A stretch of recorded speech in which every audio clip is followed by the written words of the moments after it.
Hi, everyone. Welcome to our Monty Hart lecture series. It's a pleasure to have today Rodriguez Fernandez Jimenez, who will be speaking to us from Madrid. He has done a lot of great work in a very important topic of primordial prevention. He is a group leader in cardiovascular health at the imaging lab at CNIC in Madrid. He has published extensively, and this was highlighted by his recent award as a preventive cardiologist from the ESC in 2022. I think we see a lot of lectures and a lot of trials on high-risk interventions, so it's very important to come back to the basics and to the essential primordial prevention. So thank you very much for being here with us today. We'll have CME at the end of the lecture, and we'll go over the QA at the end. So please, if you have questions, you can place them on the chat. Thank you, Rodrigo.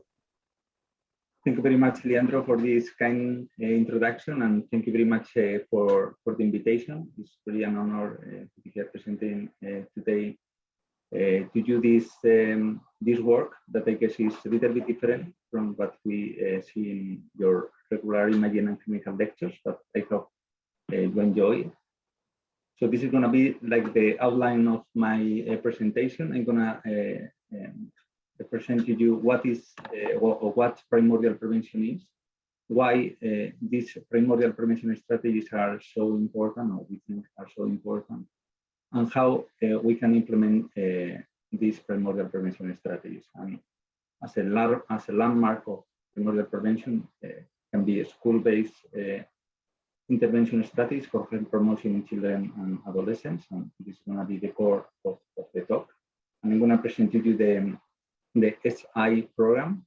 SI stands for Salud Integral in Spanish, so in translation to English it would be like comprehensive health. And we have developed this program for comprehensive health or for health promotion in children and adolescents for more than 10 years now. And we have implemented the program in 3 different countries so far, in Colombia, Spain, and USA lastly. And then at the end, I will talk also a little bit, because these are imaging lectures, so we are also doing a project here in Madrid, combining this health promotion and imaging. So I will talk a little bit about this. This is the Enigma project. So let's start defining what primordial prevention is. So in the pyramid of prevention, primordial prevention would be in the base, in the bottom of the pyramid, and primordial prevention is defined as the prevention of the development of cardiovascular risk factors in the first place. In contrast to primary prevention, that is the control of these cardiovascular risk factors once they are present. So unfortunately, most of our efforts or economical efforts goes to the top of the pyramid, to secondary and tertiary prevention. This is highly cost, as you know. And what we think should do is invest more our efforts in the base of the pyramid in primordial prevention. So trying to prevent the development of these cardiovascular risk factors in the first place. So why this primordial prevention is so important? The first reason is because most deaths in the world are due to modifiable risk factors, and this is a graph from the WHO. This is from 2011, but this can be replicated in the last years. And as we can see here in the graph, most deaths in the world are due to modifiable risk factors. The lead cause is hypertension, then smoking, physical inactivity, alcohol, etc. So as we can see in the graph, if we prevent these behaviors, these unhealthy behaviors, we could prevent or at least delay and have the presentation of cardiovascular events. The second reason for implementing these primordial prevention strategies is because there are alarming trends of unhealthy factors or unhealthy metrics in children, and this is data from the US.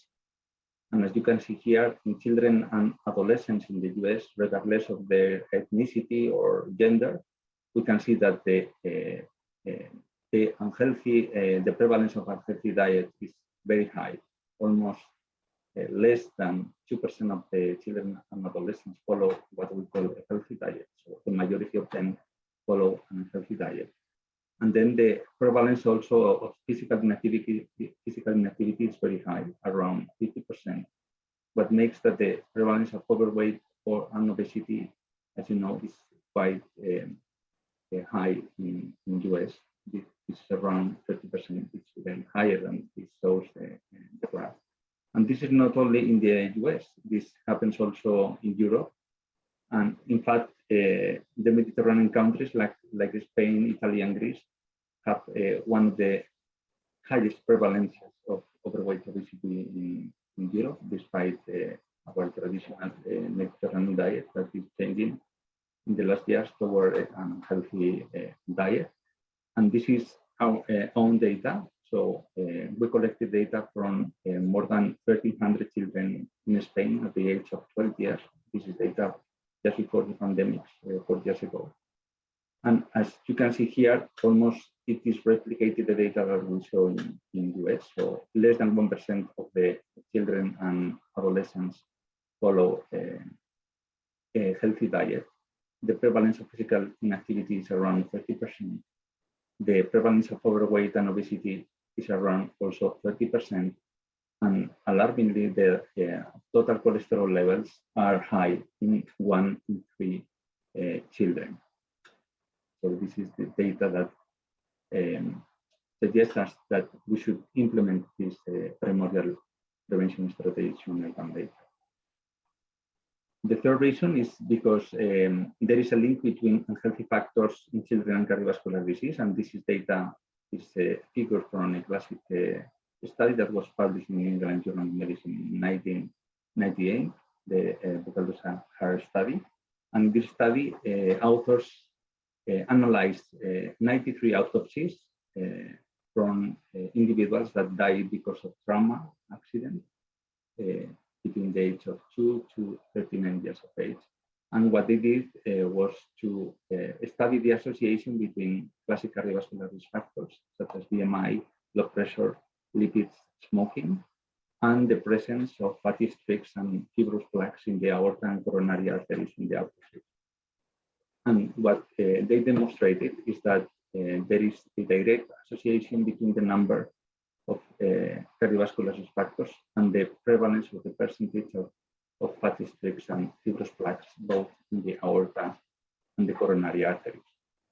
But we have also much more data on this, and this is very recent data that has been published a few months ago. That is one of the very first times that it is demonstrated a link between unhealthy factors in children and cardiovascular events. So the Buchalus study was a study done in autopsies, but this is an actual study in which more than 38,000 participants were included when they were children. These authors studied the following cardiovascular risk factors in these children: smoking, BMI, systolic blood pressure, triglycerides, total cholesterol, and they repeated this the measurements of the presence of these cardiovascular risk factors between the age of 3 to 19 years of age, and they follow up these participants for a mean follow-up of 35 years. So it's very well done. They invested a lot of effort to follow these participants, and what they demonstrated again is that the number of cardiovascular risk factors, or the burden of these cardiovascular risk factors over the period of children and adolescents, is directly related to the probability of having a non-fatal or fatal cardiovascular event, which we see here in the graph. The fourth reason to implement this prevention of primordial prevention strategies is because there is a potential to reverse these adverse outcomes that we have seen in the previous slide. So this study, also published in the New England Journal of Medicine, 2018, in which authors studied the patterns of overweight at the age of 7 years of age, 13 years of age, and early adulthood. and they associated these overweight trends with the risk of developing type 2 diabetes at the age of 30 to 60 years of age. They included more than 60,000 participants, and the follow-up was also very large. And what they demonstrated here is that childhood overweight at 7 years of age was associated with increased risk of adult type 2 diabetes only if this overweight was continuing until puberty or later ages. Yeah. So that means that if we're able to prevent this overweight by adolescents, or at least by entering into adulthood, we could potentially prevent the development of very strong cardiovascular risk factors such as type 2 diabetes, suggesting again that primordial prevention strategies can be or could be potentially beneficial to prevent cardiovascular events in the long term. Also, in line with this evidence, there was another study published in 2018, in which they demonstrated this also. This was a longitudinal study in which they follow a number of kids, their weight and height over a number of years, and they demonstrated that most children who were obese at the age of 2 to 6 years of age were obese in adolescence, suggesting again that we have to intervene very early in life to try to prevent the adverse outcomes later. And the fifth and final reason, because we have to, or we should do this primordial, or we should invest in this primordial prevention strategies, is because this is cost effectiveness. So as you know, because you work in the hospital, so treating the disease is very expensive, and the potential benefit to get when the disease is there is not so much. But if you intervene earlier in life, certainly in life to intervene or to promote health, the highest or the higher the potential benefit is, and is really costly effective. So there is like a window of opportunity that we call that it should be, as we have seen before, by the age of 20 years of age, in which this is the period of time that is key to try to promote health to prevent disease in adulthood. And how we do these primordial prevention strategies? Well, so we need early and sustained interventions for health promotion. So sustain early, because as we have seen, it's very critical to intervene before cardiovascular risk factors appears. And it is not too late. It's never too late, but the earliest possible, to get sustained effects, ideally with intervention, so long-lasting healthy habits. The intervention should be multi-component, at least addressing behaviors that are modifiable, like physical activity, diet. Also, ideally with a very strong emotional component in intervention, so this is to prevent substance abuse, alcohol, smoking, other drugs, etc. Ideally, it should be multi-level, so not only affecting or not only influencing the child itself, but also the family, the school, the teachers, the community, and of course, for this to work, we need public health policies that are very important to support all these layers of this onion to be effective in this health promotion strategy. So I'm going to focus on these school-based health promotion strategies. And as you are going to see in this SI program or C program, we try to do early intervention, multi-component, multi-level. Unfortunately, we have the support from the Department of Education to do the trial, but we cannot influence so much in the legislation. But at least we cover timing, multi-component, and multi-level strategies for this school-based health promotion intervention. So I'm going to enter now in the second part of the talk that's going to focus on this comprehensive health program, the SI program. So we started the program like 15 years ago, orchestrated by Dr. Valentin Fuster. And the program started in Bogota, in Colombia. Then we transferred the program, this educational program for health promotion in schools, we transferred the program to Spain. In Spain, we expanded the program to the all educational levels, all mandatory educational levels that are in Spain, not only in preschool, but also in elementary and secondary school. And then we transferred the program at the end to US, to Harlem in this FAMILIA study. So I'm going to talk a little bit about the program in the three countries. So we believe in this educational program, school-based educational program for health promotion, because this is low cost. It doesn't have any side effect, and potentially can be implemented universally. So we just adapt the program to the cultural specifics of the places, but basically we with slight modifications we can implement the educational interventions in the schools what we are working with. So as I mentioned, the program started in Colombia, and it was 15 years ago. So we worked in Colombia first in an area in the capital of Colombia that is called Usaquén, that is mainly a low and middle income area of the city. And we designed a randomized trial in which 14 preschools were included, around 1,200 children from 3 to 5 years of age. Half of the schools, approximately half of the children, were randomized to receive the intervention in the first place, and the other half was randomized to receive the usual curriculum. And what we measure is for the primary outcome, we selected an outcome to be measurable in these kids, that it was a very basic questionnaire that they answer about knowledge, attitudes, and habits toward a healthy lifestyle. So as you can see in the graph below, at baseline, there were no differences between intervention and control group. And at 6 months, that was immediately after the intervention, the children that were in the intervention group improved higher the score than the control group. Then we did perform a crossover. So the control group could also receive the educational intervention. And as you can see here, the control group, after they received intervention, almost reached the level, the score that the intervention children had in the first year.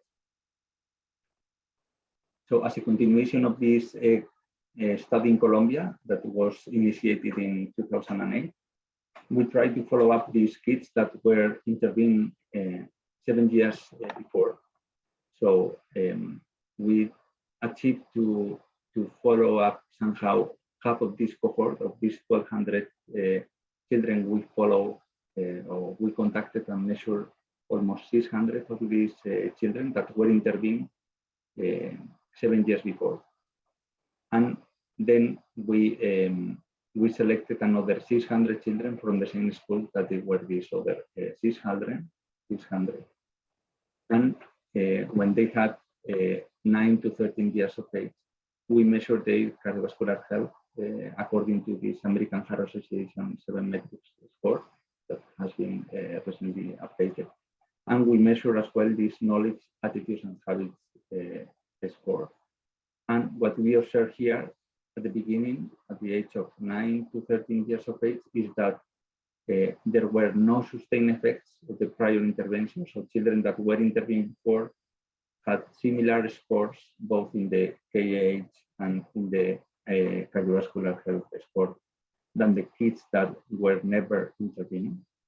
So we decided to perform in a second phase, again, another randomized trial to study if a new intervention could enhance their knowledge, attitudes, and habits, and cardiovascular health score. And this new intervention, because the kids were now in a lot of different schools, was performing in community centers. So at the end, we had in this new trial like 4 groups. A group of kids that was intervened in the past and was reintervened again now at the age of 9 to 13 years of age. A group of kids that was intervened in the past and now was controlled. And with the control group, we did the same. So half of the children were randomized to receive intervention. So this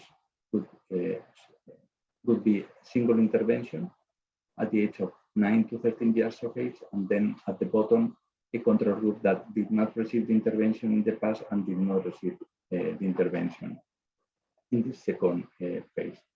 So in this cluster randomized trial, we didn't observe any effect of this new intervention between intervened and control group.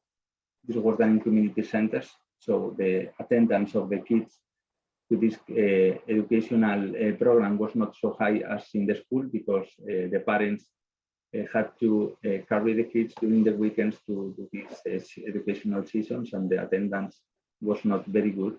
But we analyzed this adherence to the intervention, and what we observed is was very surprising to us, but also very encouraging. And what we observed is that those kids that adhere most to the intervention, so those kids that were attending at least 75% of the seasons that were scheduled, so a significant increase in these scores, both in the knowledge, attitudes, and habits score, and also in objective health metrics, as compared to those that were not so adherent to the intervention. So meaning that adherence to this educational type of interventions is probably very important to achieve the desired effects. So after doing this in Colombia, basically the first part that I showed you in the preschool setting, we transferred the program to Spain. And this, in the top part, you can see the years of implementation. So we started in Madrid in 2010. And as I mentioned at the beginning, in Spain, we implemented the educational program, or we performed randomized trials, specific dedicated randomized trials in the preschool setting, that in Spain is from the age to from 3 to 5 years of age, in elementary schools, that this is for children from 6 to 11 years of age, and in secondary schools that are from the age from 12 to 16 years of age in Spain. Across all these trials, and you can see the years, we have done this sequentially because of this a very big effort. There was a very big effort for us. So there are more than 5,000 children included in these trials, and more than 80 schools included and randomized. So to be able to recruit all these kids and schools to implement the intervention and to follow other participants, we did this sequentially to be able to handle all of this. So I'm going to start with this program for preschool that we did in Spain. And in this program that was studied in children from the age from 3 to 5 years of age, we included 2,000 children from 24 schools that were located in the very center of Madrid. We implemented, as I mentioned before, a multi-component and multi-level intervention. So multi-component because we were addressing diet, physical activity, body and heart, and emotions. And we were intervening at several levels, not only the children, but also the families, the teachers, and also the school environment. So among these 24 schools, these 24 schools were randomized one-to-one to receive this educational intervention or the usual curriculum, and then were follow up during the preschool. So what we do in this preschool setting is trying to teach or for the kids to learn while they are playing. And for this, we have a pedagogical team that prepare a lot of games. And also we use some Muppets, like as you can see here, Dr. Rooster, based on the Sesame Street. So the idea is that the kids learn while they are playing, and they spend a very good time. At the same time, they are learning a healthy lifestyle. And as I mentioned, not only we intervene the children, but also with an intervention in the immediate environment of the child. So we provide some activities to the families, also some guide to recognize emotions in their children, We also provide some guidance to the teachers because we do a training to the teachers because they are the ones who actually develop or implement the intervention in the schools. Because as you know, these children spend a lot of hours in the school. So we believe that teachers are a key ingredient for the success of these educational interventions in schools.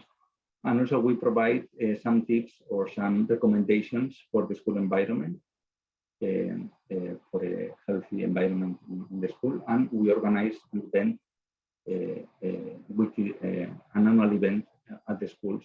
We all meet together and we do games for families, children, and also for all of them focus on this health promotion stuff.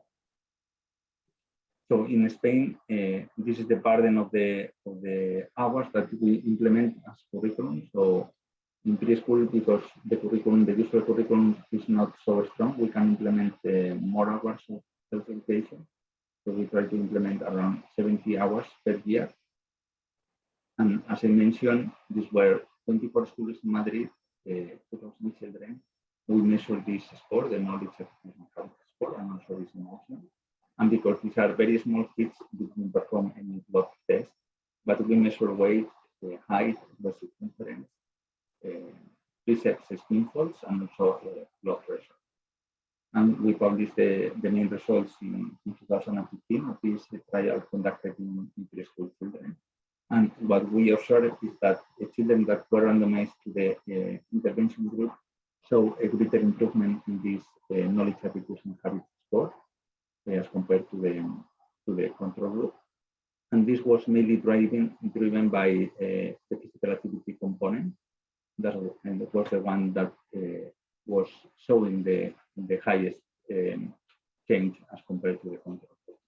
And in the bottom part, bottom right part, we also observed that children that were intervened at the 3 to 4 years of age show an overall greater improvement than the ones that started the program at 5 years of age, suggesting that 3 or 4 years of age seems to be like the ideal starting point to implement these educational strategies for health promotion in the school.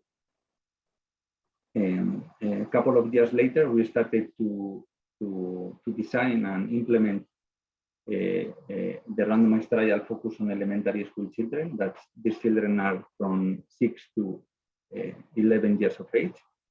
And for this, we selected the schools that were located in the southern region of Madrid.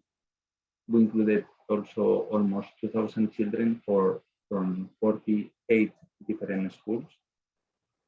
So what we did was randomizing again the schools. So it's like a cluster randomized trial, the schools and the children that attended the school, one-to-one to receive the educational intervention or to receive the control. And we follow a similar philosophy, although, for example, in these kids that are a little bit older, apart from activities in the classroom, we do also smart board activities with tablets and so forth. So the educational intervention is adapted to the age of the children. And we also provide activities for families, teachers, and the school environment in a similar manner as we did with the preschool. Because the usual curriculum is stronger as the children age, the burden of the hours per year is lower than the one at preschool. We recommend around 30 hours per year at the beginning of elementary school, and then in the last years of elementary school, because again the burden of the usual curriculum is higher, we will recommend around 24 hours per year. So again, we use the same tools to measure the effect of this intervention, these knowledge attitudes and habits, and we also collect some anthropometric measurements. So as the pandemic hit just in the middle of this intervention and data collection, we're still analyzing the data, and we are confident that we have some results at the beginning of next year. So hopefully you're going to see these results soon. And finally, we implemented at the end, the school-based health promotion intervention for secondary schools, that this in Spain is from the age of 12 years to 16 years of age. And in this study, we included schools that were located both in Madrid and Barcelona. So in this trial, we recruited 24-hour high schools, approximately 1,200 children that were randomized 1-1-1. So we had 3 groups in this trial. The first group comprised 8 schools that received the intervention all over the course of the secondary school. So the 4 years of secondary school received the educational intervention. Another group of 8 schools received the intervention just in the first part of secondary school, so just within the first 2 years of secondary school, and they received the usual curriculum. And last group, another 8 schools just received the usual curriculum and did not receive the educational intervention over the period of the study. So in these secondary schools, we adapt again the educational intervention to the age of the children. In this case, they are adolescents. So we use technology, we use apps, gamification for engaging these adolescents in the program. So we have an app that in which they collect what they eat. They collect also the physical activity that they do, and with this they get points, and they do like a virtual trip. So the idea is that they do like a competition also between the schools that are receiving the intervention, so we can engage in a high manner to these adolescents to be adherent to the intervention. We do also some other kind of activities like here, like I showed you. So we provide some recipes, and there are some days at the schools that they do this both at the schools and also at their homes, and then they have to take pictures and to upload this also in the app. So this is quite interesting for them. And we also provide some activities looking for this multi-level intervention for families and also for the teachers. So we give the teachers a training, we give them a teaching guide. We also provide them with a certification for credits. So this is very good for them, because this is a motivation for them to do this and to implement the educational intervention in the schools. And also we do also an annual meeting with all the people that are involved in the different schools. Also, we provide these tips for the school environment, as we do in all the educational stages. And because these children are older and the burden of the usual curriculum is even higher, as you can see, the hours that we implement of this health promotion education are lower. Also, we have the app that try to compensate the lower time that we can implement for health promotion. And apart from the usual measurements that we did in preschool and elementary school, because these kids are older, we measure not only physical activity and sedentary time, but also sleep time and quality of sleep with accelerometers that they carry on for 7 days. We do also blood analysis, and we are measuring lipid profile and glucose profile in these kids. And also we measure the lean fat mass with bioimpedance, and also we collected some urine and saliva samples for studying polyphenols, flavonoids, and other compounds that our collaborators in Barcelona were interested in to study associated with these health metrics that we were collecting in this group. And at the end, as I mentioned before, the program started in Colombia. Then we transferred the program in Spain, as I showed you. And finally, in the last years, we transferred the program to US. So particularly in Harlem, in New York. So this is what we call the FAMILIA study. And in the FAMILIA study, we recruited Head Start preschools located in the area of Harlem, and we recruited both children and caregivers that were randomized to receive an intervention for health promotion or to control. And we follow up also these children and adults in this case. I'm going to focus on the children, but we follow them to see the intervention effects. this population was different from the one we were studying before in Colombia and Spain. So most of the population, as you know, was low income because of these Head Start preschool that are subsidized by the federal government. And most of the participants were of African American or Hispanic Latino origin. And we implemented, or we adapted the intervention that we did before in Colombia and Spain, but adapted to the cultural aspects and particularities of Harlem and US.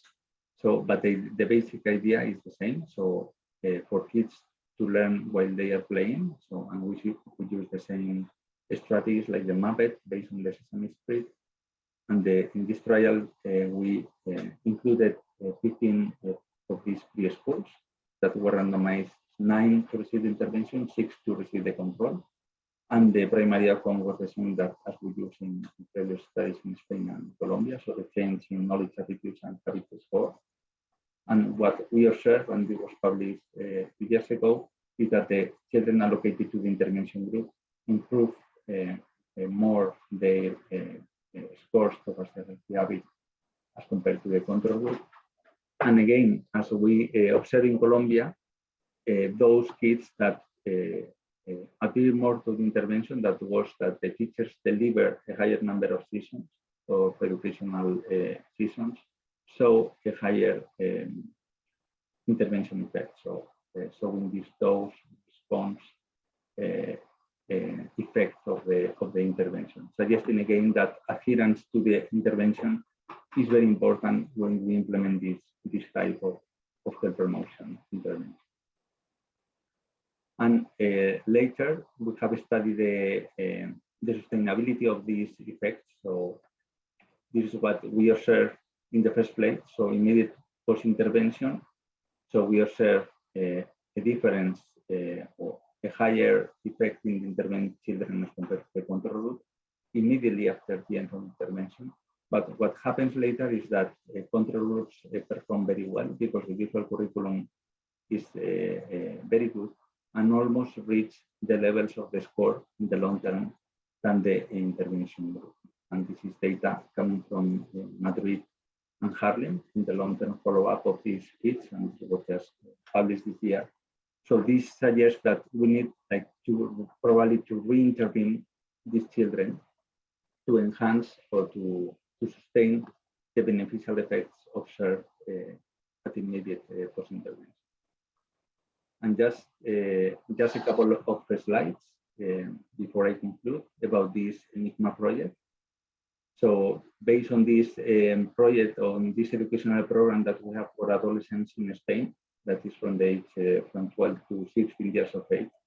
So what we plan is to do an MRI, magnetic resonance imaging study in these adolescents at the age of 16 years of age, so coinciding with the end of the program.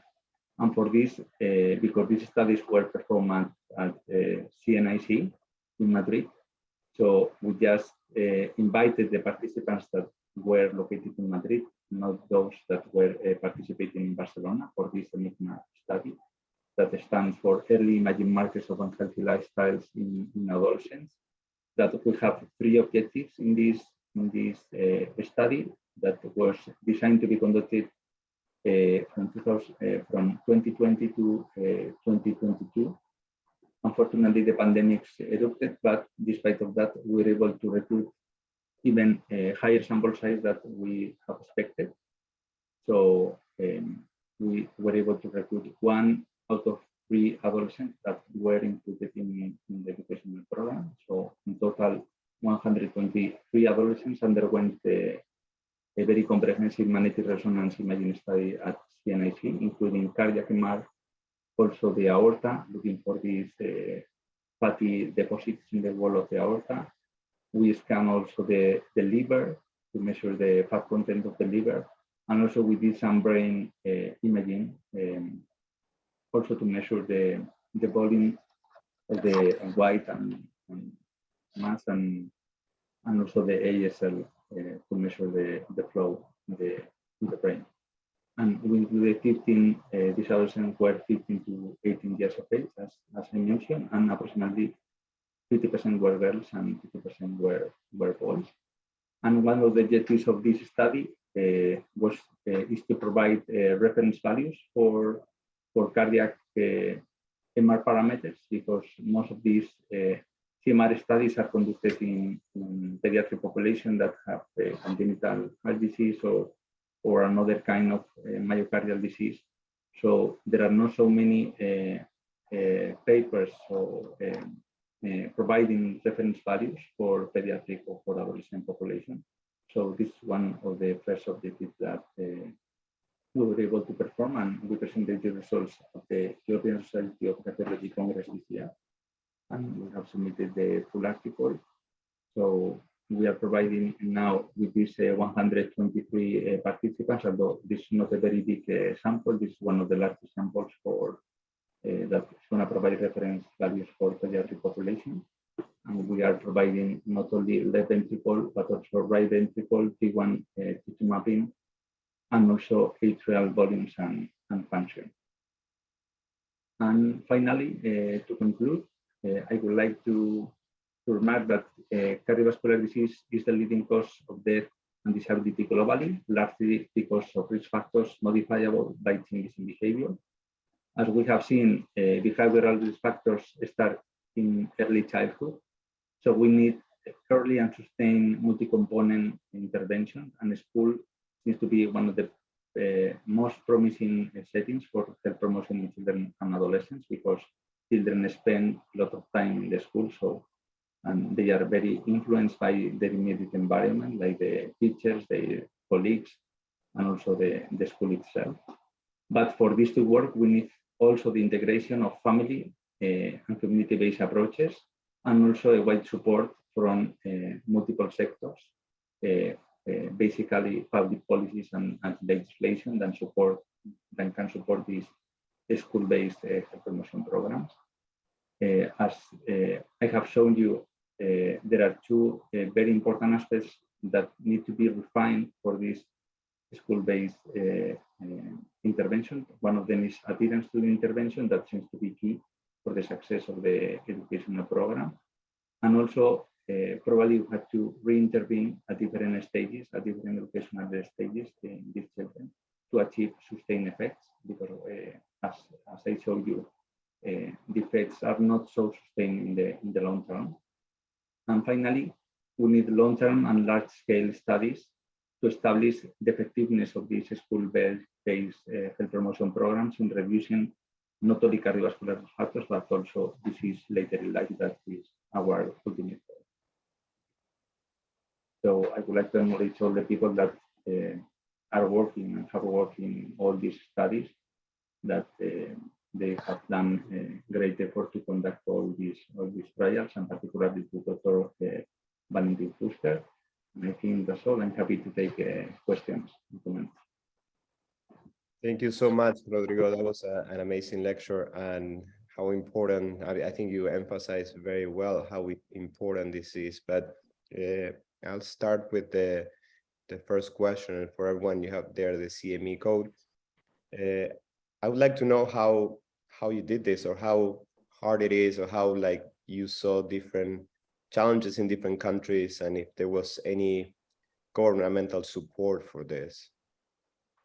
Yeah, that's a very good question. So I think one of the most important parts that we found that it was very helpful for us is to have the support from the Department of Education of each place. So to do this smoothly and to have the support also from the directors of the schools, you need also that the people that control the schools are in agreement with what you are going to do. So you have to involve them somehow, explain the project, that you're going to do something that is very good for the kids, that is not going to cost money, that we have a group that people comprised of psychologists, educational people that do the training to the teachers. So we are very close also to the community. So we go to schools, we know the people there, we teach them how to implement the intervention, and they know that they can contact us in case of any question, and we also monitor the implementation of the program. And another problem that we face, another barrier, is the usual curriculum that is already very, in some cases, is already a burden for the teachers, the usual curriculum. So telling the teachers that you have to give them like extra 10 hours or 15 hours for them sometimes is not so easy. But as I mentioned, teachers are key in implementing these strategies because they know the children. So we are the scientists, or we are the pedagogical team, but we don't know the children that are gonna be intervened. So we need really the teachers also to be involved. And for this, we found very helpful to have this certification of acknowledgement of participating in these kind of programs. So also the Department of Education acknowledge this like something good and positive for their career prospects. So they somehow acknowledge this, maybe not because with money, but maybe if they want to get a permanent position, maybe they get extra points in the evaluation. So this is something that is also very useful or has been very useful for us to get the teachers involved in the program. Very, very good. So what are your next steps, or how do you think we can scale this? Or obviously you did some work in Harlem, but I think this is very important and we should all be pushing for it in our communities. Yeah, that's a very good question as well. So we are expanding the program in 3 different directions at the moment. So in South America, we are trying to implement this not in the preschool setting. We are doing like a mass strategy, like doing some episodes for TV, so we can reach more population. This is done in Spanish. So this is called Listos a Jugar. So this is episodes for small children to see with their families, and we try to implement these educational tips for health promotion for the families and small children. So this is recovering. We are trying to see this like in a pilot phase, how this is going to work. But the idea is to cover as many people as at the population scale in the state. Then in Spain, what we are doing now, because in Spain we have the setting and the support for the public schools is very good and very strong for the government. So we have really strong connections here in Spain. What we are going to test here in the next year is going to be this brain intervention strategy. So give several shots of educational intervention across different stages of the education that is mandatory here in Spain. Because here the setting is very good for following up also these children, and we have this really connected to be able to do this here in Madrid. And also in Harlem, in New York, Dr. Fuster is expanding now, I think, or is going to expand in the next year the program to the 5 boroughs of New York. So trying to see also socioeconomic differences in the intervention effects. And also studying more these teachers' motivation. So what are the factors that are influencing beyond these reintervention strategies? What are the factors that are influencing these intervention effects? Thank you. Very, very interesting, and I'm hoping to see more publications and more expansion of your research very soon. Very interesting that you mentioned that you take care of patients at more of the end of life and also more in a community-based population primordial prevention. So congratulations for your work, and let us know when you're in New York if you want to. Yeah, sure. Bye. Thank you very much. Bye-bye. Thank you. Bye-bye.